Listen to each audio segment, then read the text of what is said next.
La rabbia dei fiumi, una cicatrice che in Veneto è ancora fresca. Dalla grande alluvione del 2010 a oggi sono passati 3 anni, 3 lunghi anni per ritrovare un barlume di sicurezza che significa 925 opere anti-esondazione in 233 comuni per un valore di 500 milioni di euro.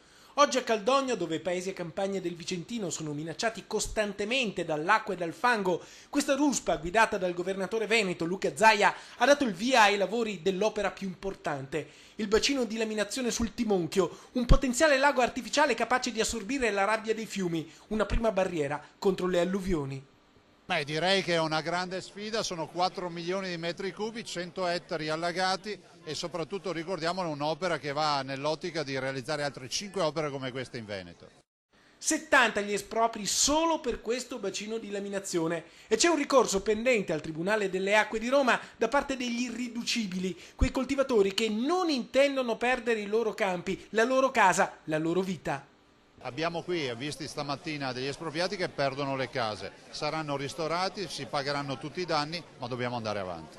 Con la stagione delle piogge torna la minaccia dei fiumi e dell'acqua. La Sardegna ne è una testimonianza drammatica, ma anche in Veneto il rischio idrogeologico non è ancora risolto. Il territorio veneto ha una sua morfologia che è unica, ai fiumi pensili, cioè corrono sopra il piano campagna. Fate l'immagine quella degli argini in Veneto. Noi abbiamo avuto 30 sfondamenti arginali con l'ultima alluvione e bisogna mettere in sicurezza non solo il Veneto, tutte le regioni, tutta Italia, e il vero piano Marshall oggi è quello di pensare a meno asfalto e più sicurezza dal dissesto idrogeologico.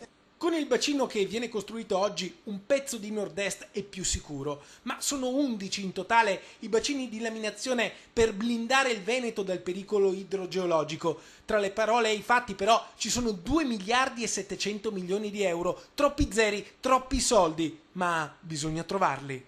Non ci sono, però noi non molliamo, no? Siamo sul pezzo, realizziamo queste 5 opere che valgono circa 131 milioni di euro, poi le successive per altri 181 milioni di euro.